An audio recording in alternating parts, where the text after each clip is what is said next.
हाजी कि आज तक तेरे पीछे जितने छोरे दीवाने नहीं होंगे उससे ज्यादा मेरे भाई के पीछे छोरियां दीवानी हैं। कुछ फिदा तेरी हुस्न पर तो कुछ यूं ही भयभीत हुए कि अजी खुदा से दुआएं अक्सर हमारी उस महबूबा के लिए खास होता, काश आसमां से चलकर जब खुदा खुद मेरे नजरों के पास होता। और आज आस्की के इम्तिहान। आपने यूपीएससी की तैयारी कब से शुरू की? सर स्टार्टिंग में किया था 2019 में, जून में। और आपने कोई अटेम्प्ट दिया? नहीं सर, अभी एक्चुअली मैं लास्ट ईयर में हूँ, ग्रेजुएशन कंप्लीट नहीं हुई अपने। मैं 24 में एग्जाम बैठूंगा सर। 2024 में एग्जाम देंगे आप? जी सर, अभी प्रिपरेशन जारी है। और कौन सी कोचिंग में जाते हैं आप? मैं सर दीक्षांत IAS अकेडमी ज्वाइन किया हूँ। कब से स्टार्ट किया है ये? आज से? सर यहाँ पे दीक्षांत IAS अकेडमी में सर मैं 2019 में आया था, तो मेरा ख्वाहिश था कि मैं दृष्टि में पढ़ूँ। एक्चुअली मैं फर्स्ट टाइम सर जब बीटेक कर रहा था तो वहाँ से मैं भाग करके यहाँ पे इसलिए आया था ना, क्योंकि मुझे PSC करना था। जब मैं बीटेक कर रहा था सर तो वहाँ पे एक्चुअली हुआ क्या कि मैं पढ़ने में सही स्टूडेंट था। 11th-12th इंग्लिश मीडियम से किया था तो मैथ वगैरह अच्छा हो गया था। तो मैं वहाँ गया ना तो कुछ 2-4 दोस्त यार थे ना, मुझे बहका दिए कि तुम पढ़ने में बेस्ट हो, तुम यार IAS करना चाहिए, क्या कर रहे हो तुम इंजीनियरिंग। तो मैं क्या किया सर कि वहाँ से भाग करके आ गया। उस समय मैं किसी इंसान पर बहुत जल्दी विश्वास करता था, बट अब मुझे ज्ञान हुआ है। ठीक है, किसी पे विश्वास कर लेता तो बहुत जल्दी, मतलब ठीक है। तो उन लोगों के लिए मैं बस इतना ही कहना चाहता हूँ कि इंसानियत के मामले में हम इंसान खराब नहीं है जनाब। हाजी इंसानियत के मामले में हम इंसान खराब नहीं है जनाब, बल्कि मेरा वक्त खराब है। वरना कल तक जो लोग जिस दुनिया के सामने हमारी तारीफ करते थकते नहीं थे, आज वही लोग इसी दुनिया के सामने हमारी बुराई कभी नहीं करते। समझ साहब। तो एक्चुअली क्या था सर कि मैं वहाँ से कॉलेज ड्रॉप करके आ गया दिल्ली। उसके बाद घर पे गया, घर वाले डांटे, बोले कि तुमको करना है तो इंजीनियरिंग करना है। मैं बोला नहीं, मुझे PSC करना है। मैं दृष्टि में आया, इंक्वायरी ऑफिस गया। उसके बाद मुझे मालूम चला कि वहाँ पे 1,25,000 रुपये GS के थे। तो मैं उसके बाद सोचा कि कोई ऐसा कोचिंग संस्थान होगा जहाँ पे मैं प्रिपरेशन कर सकूँ। ठीक है, एक दोस्त के माध्यम से मुझे मालूम चला कि दीक्षांत IAS अकेडमी है जो free education for all student, ठीक है, बच्चों को मुफ्त में ज्ञान देती है। मैं उस कोचिंग में ज्वाइन किया था 30,000 रुपये दे करके। 30,000? हाँ। उसके बाद सर मैं 5-6 महीना बहुत सीरियस था पढ़ने में, कोई दिक्कत नहीं थी। 5-6 महीना सीरियस होने के बावजूद मैं घर जा रहा था वापस। नई दिल्ली रेलवे स्टेशन पे गया था सर। नई दिल्ली रेलवे स्टेशन पे एक आप लोग की जैसा किसी लड़का से दोस्ती हो गया। मेरा सारा डॉक्यूमेंट्स था, क्योंकि मैं फर्स्ट टाइम दिल्ली आया था। वो डॉक्यूमेंट्स क्या किया, मैं विश्वास पे, एक्चुअली बैग ज़्यादा भारी थी, मैं सारा सामान लेकर जा रहा था घर पे। मैं सामान रखा, विश्वास किया कि उस लड़का पे, बोला भैया पानी पीना है। थोड़ा ज़्यादा वजन थी, शरीर थोड़ा पतला थी, हल्का था। मैं बोला कि रख कर थोड़ा पानी पी लेता हूँ। उस इंसान पे विश्वास किया, इंसान ने मुझे धोखा दिया, बैग लेकर चला गया। पूरा डॉक्यूमेंट्स उसी में थी, मतलब सारे सर्टिफिकेट उसमें थी, पैसे भी थे, कुछ फ़ोन भी थे, मेरे जो फ़ोन था। बट कोई दिक्कत नहीं है। उसके बाद धीरे धीरे ठोकर लगता रहा। फिर बीच में लॉकडाउन लगी, और लॉकडाउन जब लगी उस समय मुझे एहसास हुआ, ठीक है, मतलब प्रिपरेशन रेगुलर नहीं हो पा रही थी। मैं गाँव चला गया था, मुझे पढ़ाने की लत लग गई थी। फिर बाद में मुझे एहसास हुआ कि मैं गलत रास्ता पकड़ लिया, मैं ट्यूशन नहीं पढ़ाना चाहता था। अच्छा। बट जब मुझे एहसास हुआ उस समय मैं फर्स्ट पोइट्री लिखा था, जो सब आपको सुनाया मैं, ठीक है। उसके बाद यदि आप सुनना चाहें तो 1-2 पोइट्री मैं सुनाऊंगा सर, ठीक है। सुनिएगा सर कि खुदा से दुआएं अक्सर, ठीक है, कि खुदा से दुआएं अक्सर हमारी उस महबूबा के लिए खास होता। कि अजी खुदा से दुआएं अक्सर हमारी उस महबूबा के लिए खास होता, काश आसमां से चलकर जब खुदा खुद मेरे नज़रों के पास होता। और आज आस्की के इम्तिहान लेकर पल पल उन्हें एहसास होता, काश आसमां से चलकर जब खुदा खुद मेरे नज़रों के पास होता। एक्चुअली वो घमंड करती थी अपनी खूबसूरती पे। मैं क्या लिखा सुनिएगा।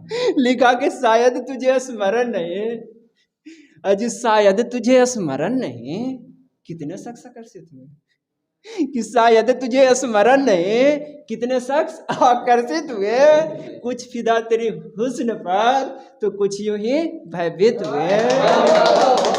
कि स्वाभाविक प्रेमी हम तेरे, अजी स्वाभाविक प्रेमी हम तेरे, न लायक जमाने के लिए पर शिद्दत से चाहता तुझे, नैनों के प्यास बुझाने के लिए। कि न जाने आज तक कितने फिदा, या तो उसका अहंकार टूटेगा या मैं लिखना छोड़ दूंगा। कि न जाने आज तक कितने फिदा तेरी हुस्न भरी जिस्म के प्रति, हाजी की ना जाने आज तक कितने फिदा, तेरी हुस्न भरी जिस्म के प्रति रिश्तों में दरार लाने के लिए। हाजी मैं फिदा तेरे नफरत के प्रति, तेरे अहंकार को मिटाने के लिए। बहुत बहुत शुक्रिया, बहुत बहुत शुक्रिया, बहुत बहुत शुक्रिया। एक दो शायरी और सुनाऊंगा सर। एक्चुअली क्या है ना कि कहीं कहीं मैं ब्रोकन हार्ट में पोएट्री लिखता हूँ ना, तो उसमें कहीं ना कहीं मोटिवेशन होता है। जैसा कि अंतिम वाला पंक्ति था, जो टूटे हुए आशिक हैं, टूटे हुए आशिक हैं, उनके लिए अंतिम वाली पंक्ति ज़्यादा इंपॉर्टेंट थी। ठीक है साहब, तो मैं सुनाना चाहूँगा साहब अगले एक पोएट्री है। ठीक है, कुछ थॉट थे कि जब हमने आपकी खूबसूरत झलक ना देख सका, जब हमने आपकी खूबसूरत झलक ना देख सका, उस वक्त मुझे एहसास हुआ कितना बेइंतहा मोहब्बत हो गई आपसे। एक्चुअली आप लोग यूपीएससी के एस्पायरेंट है, कभी कभी थोड़ा सा इंटरेस्ट बहुत जरूरी चीज़ है, कभी कभी अपने अंदर एटीट्यूड भी होना चाहिए। तो मैं भाई के लिए एक सुनाना चाहूँगा, भाई हैंडसम लग रहा है देखने। ठीक है, मैं कहना चाहूँगा, मैं कहा छोड़ के चली गई ना, मैं यही कहना चाहूँगा कि सुनिएगा साहब कि आज तक तेरे पीछे जितने छोरे दीवाने नहीं होंगे, हाजी की आज तक तेरे पीछे जितने छोरे दीवाने नहीं होंगे, उससे ज्यादा मेरे भाई के पीछे छोरियां दीवानी हैं। हाजी की आज तक तेरे पीछे जितने छोरे दीवाने नहीं होंगे, उससे ज्यादा मेरे भाई के पीछे छोरियां दीवानी है। तो बस दिखने में खूबसूरत है, बात करने का तमीज तो है ही नहीं, रहने तो इनके पीछे ना जाने कितनी गोरियां दीवानी है। तो सुनिएगा एक दो शायरी, शब्दों पर ध्यान दीजिएगा। ठीक है साहब, मोहब्बत तो हमने भी किया था जनाब, जैसे कि आजाद भाई पूछ रहे थे हमसे, कोई लड़की दिल तोड़ी है। मैं ये कहना चाहता हूँ कि मोहब्बत तो हमने भी किया था जनाब, पर उसने हमारी तोहफे को कहाँ कबूल किया। जिंदगी भर जिसके खातिर दर बदर भटकता रहा मैं, आखिर उसने मोहब्बत का इंतकाम मुझसे इस कदर क्यों लिया। समझ रहे साहब, तो ये चीजें थी। हाँ, एक्चुअली क्या होता है ना कि वो खूबसूरत चीज को ज्यादा पसंद करती थी।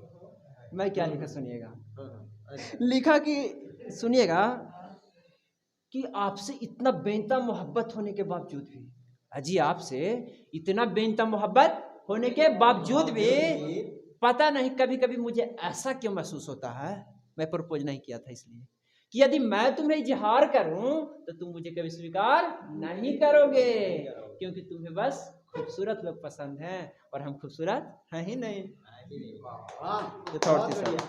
आपको करना चाहिए। अच्छा, अब विदाई लेते वक्त, ठीक है, तो एक्चुअली मैं ये चाहूंगा ना कि यूपीएससी एस्पायरेंट है तो एक तो मोटिवेशनल होना ही चाहिए।